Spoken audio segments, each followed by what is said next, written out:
everyone and welcome back to my channel. I am now finally filming my 1K Q&A. Thank you to everyone who has subscribed to my channel and also to the people who have followed me on Instagram, because I've also hit 1K over on there, which is just crazy to me, so thank you. So if you want to be part of the next Q&A, make sure to follow me over on Instagram. I basically asked you to send in questions about anything and everything, and I've had a quick look through some of the questions and I think you guys have been quite nice. I won't be answering the questions in any particular order, so let's get into it. The first question is, how can I start gaining patient-facing experience? It's so hard starting out. And yeah, girl, I feel you. It is really hard to kind of get your foot in the door, but I think finding a job as a healthcare assistant, for example, is quite easy to get into, and that kind of gives you the basic level of understanding for how the health setting works and is really good at giving you that frontline experience. I mean, you're really having that direct contact with the individuals every single day, but also things like, and take this with a pinch of salt, voluntary roles. So part of my undergrad, I took a year out and worked as an honorary assistant psychologist, which was amazing for me. It gave me incredible patient-facing experience, so I would highly recommend that if you can. And I understand that's not always an option because you're not being paid for it, but like I said, I did it part of my undergrad degree, which I think is a really good option because you're still getting your student loan and things like that. Okay, the next question is it possible to land an assistant psychologist job or a practitioner job for a 6 to 7 month period? I mean, I wouldn't say no, but I think it's not that common. So there's an assistant psychologist working with us at the moment who is a bank assistant psychologist, which means that she's technically on a 0-hour contract, and I think her contract was only going to last for like 5 months. So it does happen, it's just not that common. Does an AP job have to be NHS to count towards a doctorate? I mean, I would say no, but with that, when you apply to the doctorate, they want to know that you have an understanding of what it means to work for the NHS, because by the end of the day, it's the NHS that are funding you. While I don't think it has to be an NHS job to count, I would say it's really good experience to get a job in the NHS. The next question is top 5 favourite non-fiction books of all time. Okay, so number 1 has got to be the Bible.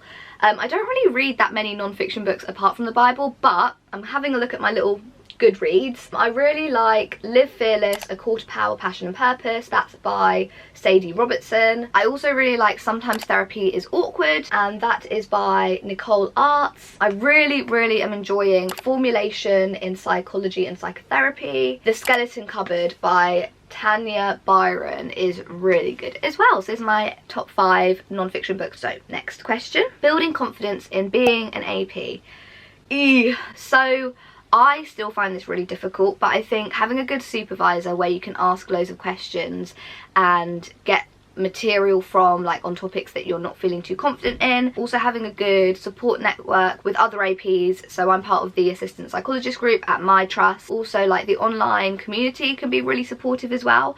And I think just reminding yourself that you're not meant to be a fully made psychologist at this point, like you are learning, and think of it more as like an internship maybe. You wouldn't expect a junior doctor to know all of the answers, and like I think we put so much pressure on ourselves as APs to kind of know everything and try to impress people when we don't know everything. So humble yourself and be ready to ask loads of questions. But also I think when you're in a session and you've done all your prep, you just have to fake it till you make it, because if you've done the prep, you've asked all the right questions in supervision and you've kind of practiced a little bit in your sessions, you don't want to come across as nervous. So fake it till you make it. How did you prep for your DCLIN selection test? I made a whole video about this, so I'll link it up here or here, whichever side it is. When did you decide to go down the clinical psychology route and why? So I've mentioned this in a previous video where I was on the route to either be an actress or a musical theatre performer. I did that for a big chunk of my life. I went to full-time theatre school and that was kind of the trajectory I was on. When I went to uni, I then realised I kind of liked the idea of like working clinically and helping people. I figured out that I really wanted to do clinical psychology when I went on my placement for undergrad, because I thought, okay, if this is something I'm interested in, then I may as well try it out for a year, and if I don't like it, then cool. If I do like it, fantastic. So I did that and I really enjoyed it. I think everyone gets into clinical psychology to help people, and I think that is why really I want to get into it. But why did I choose it over any other career? I think I am a very good fit for the profession. I'm very reflective and quite intuitive, and I enjoy seeing people as a whole rather than just their problem, and I think psychology, clinical psychology, really allows you to do that. There are loads of other reasons, I'm not going to go into it now in this video. I'm starting my first AP post soon, and I feel like I don't know anything. I'm so anxious. Any tips? Well, firstly, congratulations, like that is incredible. It's so nice getting your first AP job and starting, but everyone feels the same, trust me. Like when I started my AP post, I literally had no clue what was going on. Just don't put too much pressure on yourself. Like I said with one of the previous questions, you don't need to know everything. They don't expect you to be a fully grown psychologist. Don't be afraid to ask questions. There's loads of helpful resources online, and reach out to other APs. Don't be afraid to ask for help, and I'm sure you'll be fine. Just take one step at a time. Okay, this person has asked 2 different questions, so I'll break them up. How to know when to change jobs? Now, I was very much of the opinion that when I complete 1 year at the current job that I'm in, I'll move on to the next to try and get a wide range of experience for my doctorate application. But when it was getting towards 1 year, I was kind of thinking, okay, well, firstly, the stress of having to apply to AP jobs is just ridiculous, and I didn't really want to go through it again. I didn't feel like I was mentally ready to do that whole process again. Another thing was that because of COVID, I hadn't really gotten the most out of my role in terms of being able to do face-to-face interventions, assessments, and also doing group work. So I feel like I missed out a massive chunk of my role because of that. But then I also think I hadn't learned all that I could from this role. So my contract would have ended in January. And so thinking back to the end of December, where I was kind of having this dilemma, I hadn't learned all that I could from this role, and I'm still learning things every day, and I didn't feel 100% confident in all of the things that I was doing. Not that I think I will be by the end of it, but I felt like I had a lot more to learn, and I love my team, and because I'm in a split post, I feel like I can allow myself to stay for a little bit longer. I don't think you need to jump around to loads of different things as an assistant to improve your doctorate application. While it might be good, I think there's also something in sticking with a role and really gaining in-depth experience and knowledge about that role. Please, can you talk about narrative therapy? So with narrative therapy, the individual is really the expert of their own life, and so us as psychologists, we come in as more of like an outsider witness and someone to help them maybe speak about their story. The narrative part of narrative therapy is just highlighting the fact that there's a really big emphasis on the stories that we develop and bring with us throughout the whole of our life. And with narrative therapy, the idea is that we, I guess, support the client or listen to the client, identify their values and the things that they're good at. And I think it's just such a versatile kind of therapy. What are you thinking of doing after being an AP? Love your YouTube videos, by the way. Thank you so much. I'm glad you enjoy them. In general, after being an AP, I hope to get onto the doctorate. Now, I have been debating maybe doing a master's. I don't know if I will, just trying to figure out like how I would fund that life, but we'll see. How do you find delivering CBT? I really enjoy it actually, and I think as someone who is very early on in their psychology career, CBT is a great kind of therapy to start off with because it is quite a strict form of therapy in the way that there are steps and there's like a full-on like proper manual where it's a step-by-step guide, so it's quite structured in that way. That's the word, not strict. And so I really enjoy that as someone starting out. It's got its limitations and it's not suitable for everyone. It really relies upon a person's insight into their own feelings and emotions and thoughts. Please, can you give an example of how you use psychological model at work? I'm guessing by psychological model you also mean like psychological theory. So a simple one that I use pretty much all the time at work is Maslow's hierarchy of needs, which suggests that you need to work your way up the pyramid in order to achieve self-actualization, I think it's called. Basically saying that you need to focus on your physical needs first and then move up towards your like mental health needs, which I think is very useful when you are working within a stroke environment, but also when thinking about like if someone is under significant financial stress, you doing some really good CBT with them isn't really going to make that much of a difference because their financial problems are still there, and that is a big stress, and so that kind of feeds into like the bottom of the hierarchy of shelter and food. I think that model is really helpful, but that is one of the ones that comes to mind. Will you be moving to another AP role or stay in your current role until you get onto the decline side? I kind of touched on this earlier, but I think I think I might move around a little bit. It depends on when I get onto the doctorate.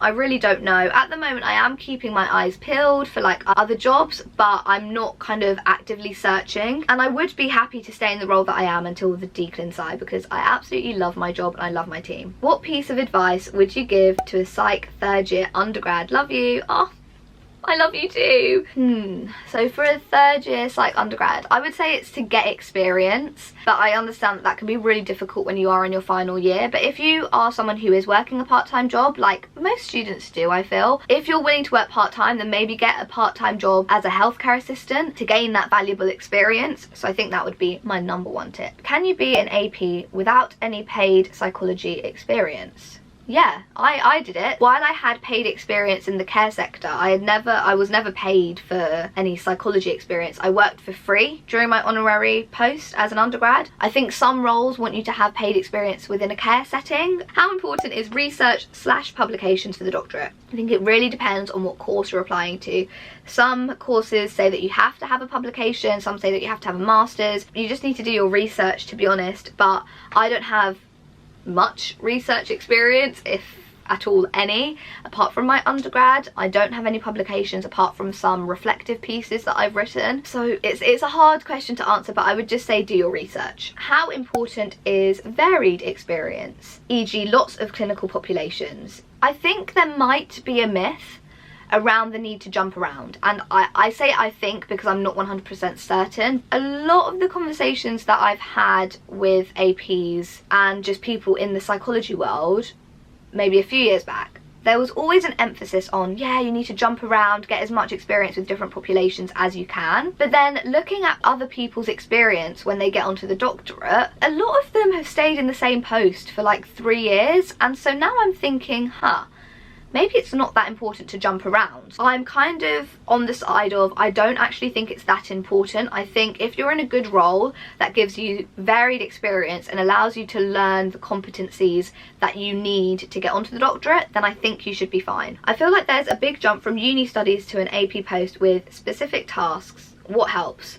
Honestly, nothing. I think reading the non-fiction psychology books were really helpful for me, and I wish I read them before I started my AP post. I just didn't know they were out there. And also the big jump between uni studies and an AP post also comes from the fact you're working a job rather than studying, and so it's a lot of hands-on tasks, whereas when you're at uni you're just writing and learning. And so I think you really have to develop the skill of reading things and putting them into practice. Have you ever considered mental health nursing? Yes, I have actually, and fairly recently. The one thing that kind of puts me off mental health nursing is, well, firstly, it's very much like physical health, and that's not really my thing, partly because I'm scared of needles and hate blood, but also because I like the idea of seeing a person in their entirety. Why did you not consider a master's?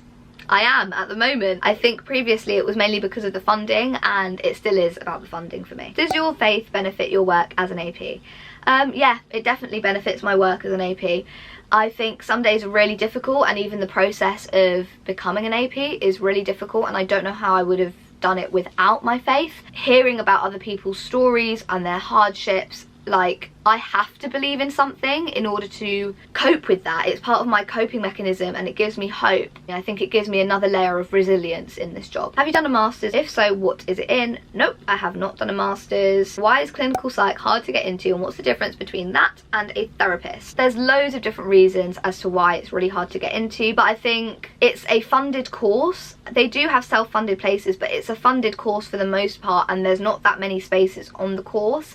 So firstly, there's that problem, and there are loads of barriers for people who will identify as a minority in society. I'm not just talking about race, but also like socioeconomic status and also sexuality and things like that. But down to like the nitty-gritty of things, there's just not enough funding for the NHS to pay for psychologists, and so that's why it's quite hard to get into. What's the difference between that and a therapist? With clinical psychology, you deal with more complex clients in comparison to counselling psychologists, I think. Which client group service do you look forward to working with the most if you qualify as a clinical psychologist? I've always thought like older adults or learning disabilities, but actually, like, because I've never worked with kids, I really want to work with kids. So, but I guess you have asked like when I qualify.